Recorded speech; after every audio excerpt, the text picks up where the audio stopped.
Olá pessoal, tudo bem? Eu sou Yara Gonçalves Dias, autora do livro Coisas que os Pais Precisam Saber sobre os Filhos, e no vídeo de hoje nós vamos falar um pouquinho sobre os capítulos do livro. O vídeo de hoje está dividido em duas partes, não deixe de ver as duas. Se gostar do conteúdo, deixa seu like, se inscreve no canal, porque toda semana nós vamos ter um vídeo novo.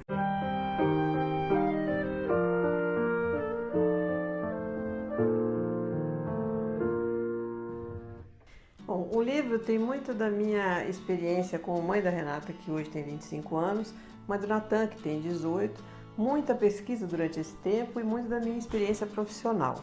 Cada indivíduo é único, então se você tiver 3 filhos, são 3 pessoas totalmente diferentes, com anseios diferentes, medos diferentes, ou seja, é um aprendizado a cada filho, mas uma regra mestra que consegue facilitar para a gente passar por esses anos da criação das crianças e dos adolescentes.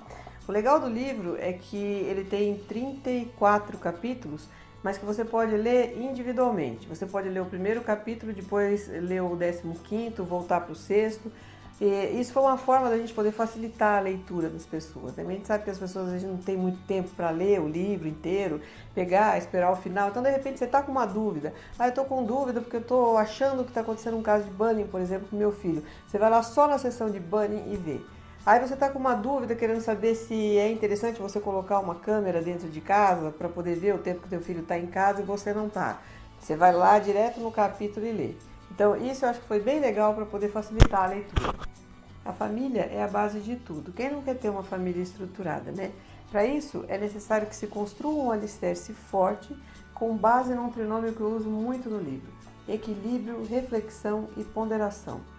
Os nossos filhos, eles são como CDs em branco que nós é que vamos gravando as informações. Então a gente tem que pensar que tipo de informação eu quero gravar nesse CD. A maior referência que as crianças e os adolescentes têm são primeiramente nós em casa. Então nós temos que pensar muito que tipo de referência nós queremos ser. O ser humano não é moldado em forma. Cada indivíduo é um indivíduo único, mas existem algumas fórmulas, algumas regras mestras que dão certo na educação dos filhos. O livro ele trata de todo o processo de desenvolvimento da criança e do adolescente, de uma maneira prática e uma linguagem bem simples, porque eu entendo que é na simplicidade que a gente acha as melhores soluções. Os pais têm muitas dúvidas em relação à criação dos filhos, né? Quando a gente engravida já fica meio doido, querendo saber como é que vai ser depois, o que a gente vai fazer, como que é, como é que a criança cresce, o que eu vou ensinar e quando. Então, quando as crianças eram pequenas, eu procurei muito esse subsídio em literatura e não achei nada que me desse uma coisa prática com algumas fórmulas, alguns caminhos mais fáceis para seguir. Por isso que eu achei legal fazer o livro. Falei, bom, então essa é uma forma de eu ajudar as pessoas a trilharem um caminho de uma maneira um pouco mais fácil. Porque tudo que eu achava na época era tudo literatura muito técnica.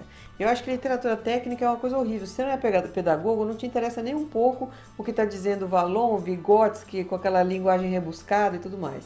Eu entendo que a simplicidade no livro é o que é melhor que tem pra gente. Então, para você entender melhor, eu te dou um exemplo prático do que você pode fazer, qual caminho você pode seguir. Eu acho que isso é bem legal no livro. Um exemplo que eu costumo dar sempre, que tem inclusive no livro, é a questão da fase do desenvolvimento que a criança está. Não adianta você cobrar uma coisa que a criança pode fazer com 12 anos se ela tem 6.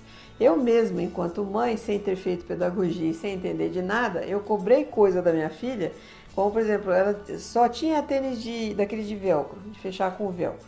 E aí ela vivia insistindo que ela queria um tênis de cadarço, de amarrar. Aí eu falei, tá, tudo bem, vamos comprar o tênis. Comprei, comecei a ensina 1, 2, 3 vezes. Falei, pô, ela não aprende. Aí teve um dia que eu cheguei pra ela louca pra sair com o tênis. Eu falei, olha, se você não amarrar o cadarço, a gente não sai.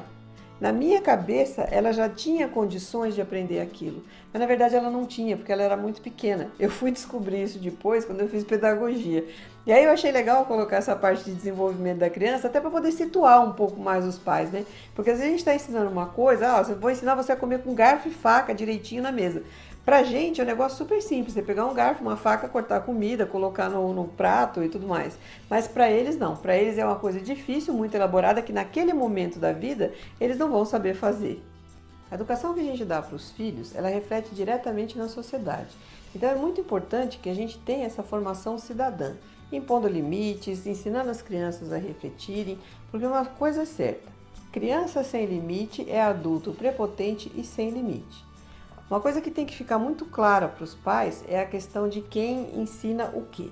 Então, a escola, ela está aí para ensinar a educação formal. Então, ela vai ensinar matemática, português e tudo mais. Os pais vão ensinar os bons modos, porque isso a gente ensina desde que a criança é bem pequenininha. O que a escola vai fazer? Qual é o papel da escola nessa situação? O papel da escola é reforçar aquilo que a criança já traz de casa como bagagem. Hoje, muitas vezes a gente escuta o pai ou a mãe falando: essa escola não ensina. Não ensina mesmo bons modos, porque isso quem tem que ensinar somos nós em casa. A escola só vai reforçar o que a criança já aprendeu. Muitos pais têm dúvida no tipo de ensino que é melhor para o filho. O que é melhor para o meu filho? A escola tradicional, a escola construtivista, montessoriana, ou então, outra dúvida que, aliás, eu recebo sempre esse tipo de pergunta, né? Na questão da segurança nas instalações da instituição de ensino, o que eu tenho que verificar? Ou a segurança no transporte escolar, ou a questão da adaptação da criança na educação infantil. Porque você pensa, a criança está dentro de casa até agora, então de repente você pega e leva para a educação infantil. Como é que vai ser esse período? Como que vai ser para você? Eu me lembro que para mim, a primeira vez que eu tive que passar por isso foi um terror. Para mim, a escola era a pior coisa do mundo, porque eu ia ter que deixar minha filha lá.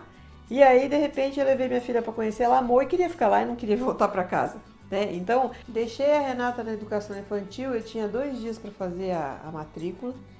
Me deixaram fazer em 8. Quando chegou no 8º dia, a menina da secretaria, que eu ia todo dia, ficava sentada lá esperando das 9h30, 10 horas, para poder levar ela embora. Porque como estava nesse período de adaptação, ela ficava menos tempo. Aí chegou um dia, a mulher olha pra minha cara: Yara, tudo bem, você já pode ir embora, pode trabalhar.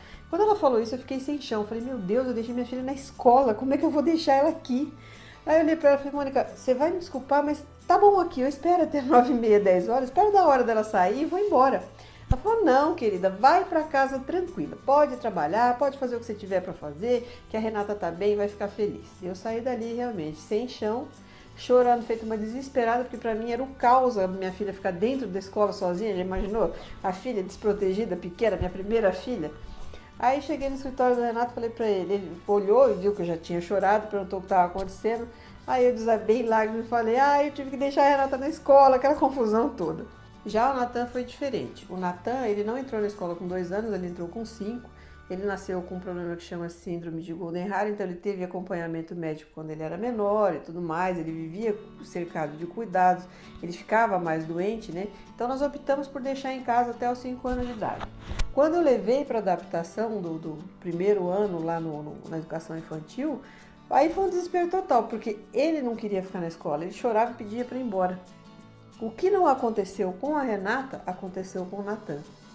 Então, para ver como são os 2 filhos, mesma mãe, mesmo pai, mas um comportamento totalmente diferente. Por isso que eu falo que com cada filho a gente aprende de novo a ser mãe e pai. Então, as inseguranças que os pais têm com relação a esse tipo de coisa são muito grandes. Uma outra insegurança que a gente acaba tendo também é com relação aos cursos extracurriculares. Então, será que eu tenho que colocar meu filho em curso extracurricular? Qual curso é melhor colocar? Quantos é melhor fazer? Né? Então, tem muitas dúvidas desse tipo, ou a questão da violência no ambiente escolar, bullying, cyberbullying. Esse tipo de dúvida está esclarecido de uma maneira bem fácil, bem tranquila, com muitos caminhos para resolver os problemas.